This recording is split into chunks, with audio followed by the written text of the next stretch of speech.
Well, good morning and welcome to another Wine Steward video, and happy almost Valentine's Day. I dressed for the occasion, just anticipating that wonderful day of love coming up on February 14th. That's on a Friday. We hope you will think about acquiring one or several of these, depending on how many recipients you have in mind. These little Valentine's gifties are pretty cool, and they're all ready to grab and take home and hand off and make somebody happy with. And maybe you'll get to share in the deliciousness of this little combination of Portuguese port, where real port comes from, Porto, Portugal. You ever been there? Cool place. Ask me about the museum that's there. It's not just another stodgy museum. Anyway, I am digressing once again. There is a half bottle of port, Ruby port. What does Ruby port especially go well with, or go especially well with? Anyway, you know what I mean. It goes really wonderfully with dark chocolate. So there's a big dark chocolate bar from the country right next door, Spain. Spanish dark chocolate, Portuguese Ruby port for your sweetie. All right, consider. But in the meantime, what's going to happen 3 days before that, up here on the WineBar mezzanine, our first official sit-down presentation, tasting / sales event called, well, Kathy thought this up. We were thinking, what would really kick off the event season? And we thought, well, Valentine's Day is just a couple days afterwards. On Tuesday, I think this is the 11th, Tuesday, the 11th of February, we are going to display, get this, almost 50 shades of red. In other words, it's a red wine event, all reds all the time. Yeah, maybe we'll start with some champagne, but even that will probably be required to be rosé in color to be in the spirit of Valentine's Day. So red and red and red and red, almost 50 shades of red. Obviously, we're not going to pour almost 50. It'll be more like a dozen shades of red, including, who knows yet? This is a beautiful Pinot Noir that we've just picked up from Sean Miner. You might know Sean Miner best as a provider of very good and inexpensive wine. Well, we didn't know until Elle Miner, Sean Miner's daughter, came the other day to show not just the good, inexpensive ones, but a couple of high-end, very tiny production wines, including this Pinot Noir. So perhaps we'll show it. Actually, you know what else was awesome in that same line, and we're talking about really, really good wine, okay, is their Grenache from Rossi Ranch, really, truly planted by Carlo Rossi back in, I believe, 1910 in the northern Sonoma Valley, like the Valley of the Moon. Ever heard that term? Rossi Ranch is there, very, very old vines producing easily one of the best Grenache, domestic Grenache renditions I've ever had. It just really beautiful wine. In fact, had it again with friends the other night just to make sure. Anyway, you get the idea. It's going to be red and red and red. But, you know, let's go all over the world with this. Let's go, well, this isn't too far from here or from here. This is actually from Arrieta in the Napa Valley. A beautiful red blend based on Cabernet. Maybe it will be part of the almost 50 shades of red event. Maybe we'll go to Spain. We should go to Spain. We haven't done Spain in a while. Let's have some Arzuaga. Arzuaga is the producer of beautiful Tempranillo in the region known as Ribera del Duero. Really delicious stuff. I've gotten to visit that place. If you are going to Ribera del Duero, you can not only taste here, you can eat here, and you can stay here. This place has a full-blown hotel and spa where it's like you don't have to leave the premises. You get to taste great wine and eat great food. They, I believe, have 2 restaurants on the land there. And anyway, Arzuaga, highly recommend them. And then who knows, maybe we'll do Chateauneuf de Pop. There's hardly a red wine event that we do without visiting one of our favorite wine categories, Chateauneuf de Pop. You get the idea. I'm still formulating the lineup, but I will be held to one particular rule. It all must be red. Several different shades thereof. I had a couple of red burgundies the other day that I would love to put in front of you. If we get a sellout event here, if enough of you sign up, I will certainly bring in the 2 beautiful red burgundies from Gevrey-Chambertin. That's in the Côte d'Ivoire part of the Côte d'Or, which is part of Bourgogne, Burgundy, right? So we're not only going to pour beautiful things, we're going to tell you about them, as the wine steward loves to do. That's it. That's happening on the, I think it's the 11th. I know it's a Tuesday evening, so doing the math, Friday is the 14th. The 11th is Tuesday evening, 6:30 p.m. I'm about to post this offering on the winesteward.com, which is where you will sign up and bring somebody you love along with you to enjoy almost 50 shades of red. This is good. This is not red.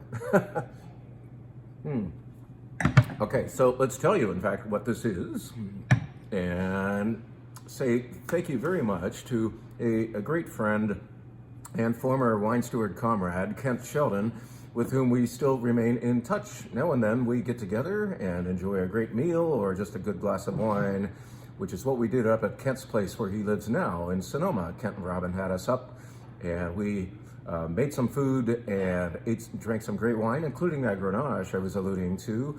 But another reason for visiting Kent was to bring him 6 bottles of this, which he helped us find.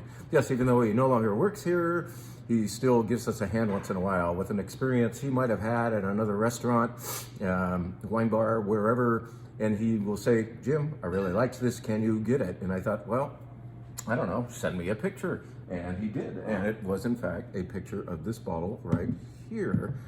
As you can see, I hope, it says Vouvray on the label, and as you might be able to ascertain, if I show you the top of the bottle, you will note that it is a sparkling Vouvray. Vouvray is made of the best grape in the world, known as Chenin Blanc, known as the best grape in the world. Why do I call it that? Kind of a tongue-in-cheek comment, but I say it to excite a little conversation because of the, for maybe our parents or grandparents, Chenin Blanc might have been somewhat stigmatized and thought of merely as a jug wine made in the Central Valley of California, but in fact, from the right place, from especially the Loire Valley of France, of which Vouvray is a part, a sub-region of the Loire Valley, it can be the most amazing white wine in the world. And the cool thing about Chenin Blanc is its adaptability to different winemaking renditions. And so here is a sparkling one, dry, brut, beautiful, made like champagne in that the second fermentation occurs in bottle. And so it's got that very fine, bubbly, that mousse they talk about that you would expect from great champagne. And it's yet much less expensive because it ain't champagne. It's not made in the glory land. It is in France, but another part of France, the Loire Valley, Vouvray Brut. Well, Kent asked about it, and it just turned out that another very good friend of ours does, in fact, sell this to us. He just hadn't shown it to us.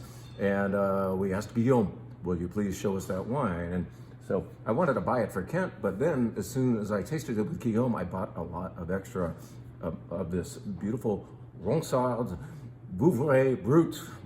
I try to speak wine French sometimes.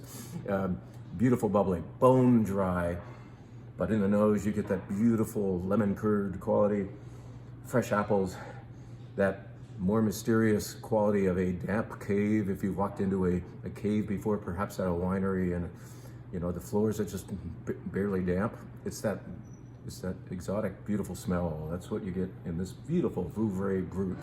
Speaking of Vouvray, and why am I speaking of this? Because it is, in fact, on our wine bar menu this week. In addition to having enjoyed it at Kent's place last Sunday, we're putting the rest of that wine up here on the wine bar and down on the shelf. So you all get to partake in this. How about that?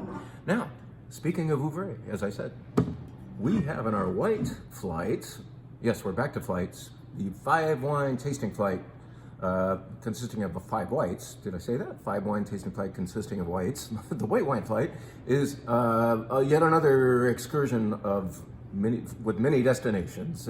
It takes you to, well, New Zealand, as I'm peering over there.